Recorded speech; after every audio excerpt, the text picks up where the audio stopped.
जय हिंद दोस्तों। आज मैं आप लोगों को बताऊंगा आम्र वर्षा, मावट, कॉफ़ी वर्षा, चेरी ब्लॉसम, मानसून के बारे में।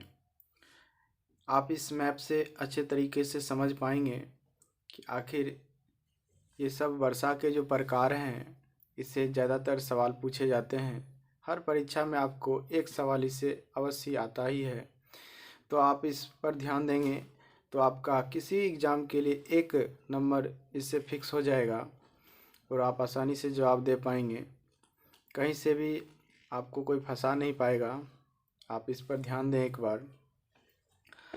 आप जानते होंगे कि ये जो क्षेत्र है ये अरब सागर है ना, ये पानी का क्षेत्र है पूरा।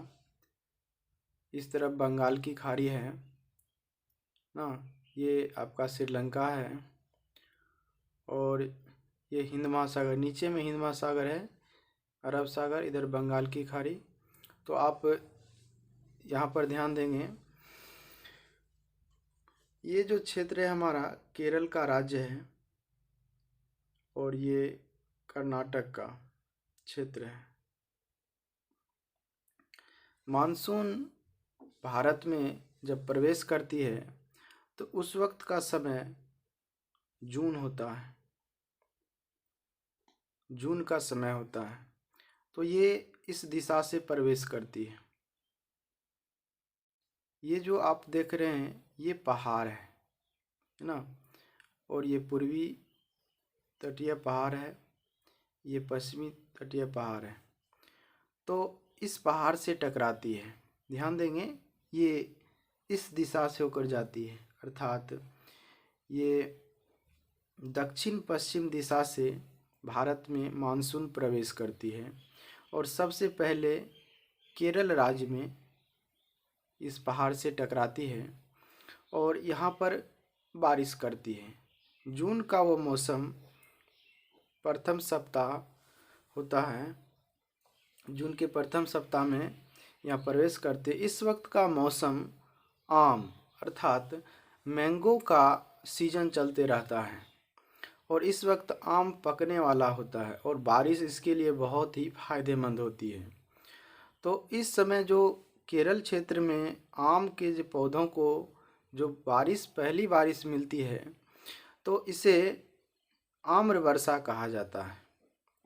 अर्थात आम के लिए जो वर्षा होती है केरल क्षेत्र में पहली बार, उसे आम्र वर्षा कहा जाता है। और उसके बाद ये कर्नाटक का क्षेत्र है ना। तो कर्नाटक में आप जानते हैं सबसे ज़्यादा क्या चीज़ होती है, कॉफ़ी होती है।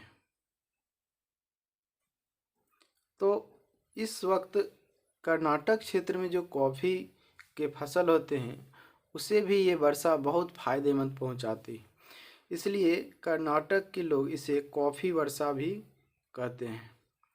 और इसी कर्नाटक में चेरी, आप देखे होंगे कभी, चेरी नाम का एक फल है जो पकने वाला होता है, तो ये बारिश उसे भी बहुत फ़ायदे पहुंचाती है।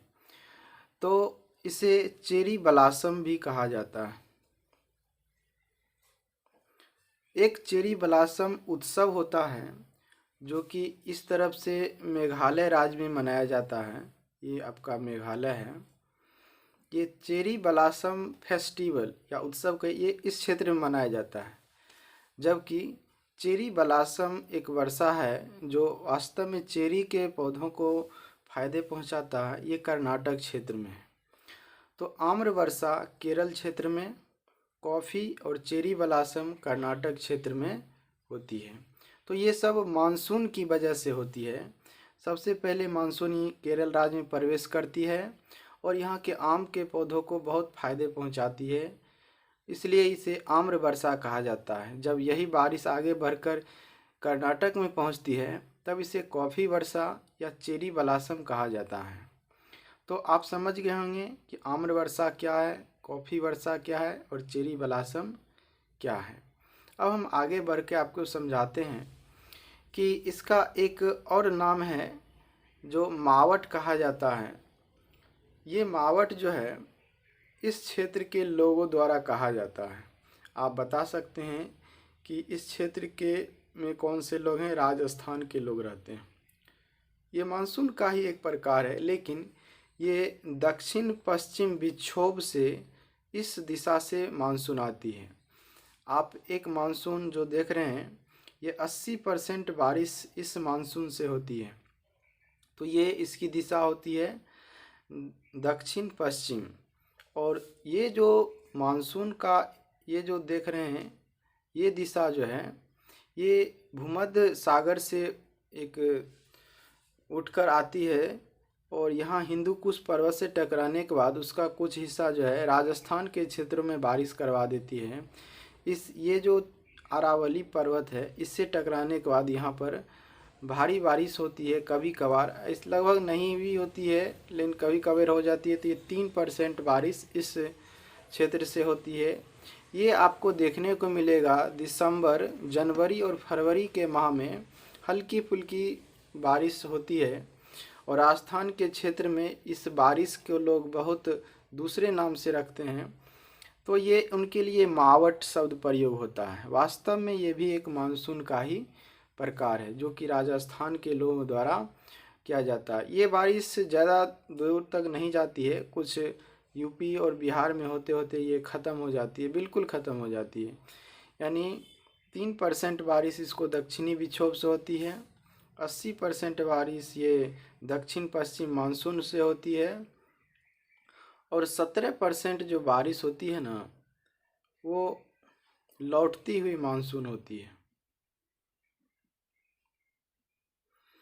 और इस लौटती हुई मानसून से ये तमिलनाडु का जो क्षेत्र होता है ना, यहाँ पर बारिश होती है। तो उस वक्त का मौसम जाड़े का आ जाती है ना। तो जाड़े के मौसम में तमिलनाडु में बारिश हो जाती है, तो वो लौटता हुआ मानसून होता है। जब प्रवेश करती है तो जून का माह होता है, इस तरफ से चली जाती है। जब लौटती है उस वक्त का समय है ना, जाड़े का मौसम आ जाता है, अक्टूबर नवंबर का। तो ये बारिश जो है इस तमिलनाडु के क्षेत्र में हो जाती है। तो ये मानसून से रिलेटेड शब्द हैं जो परीक्षा में सीधे सीधे मानसून के नाम से नहीं पूछे जाते हैं, बल्कि ये आम्र वर्षा, मावट है ना, कॉफ़ी वर्षा या चेरी ब्लॉसम के नाम से सवाल आते हैं। आप इस मैप से अच्छे तरीके से समझ पाए होंगे। आज के लिए इतना ही। जय हिंद, जय भारत।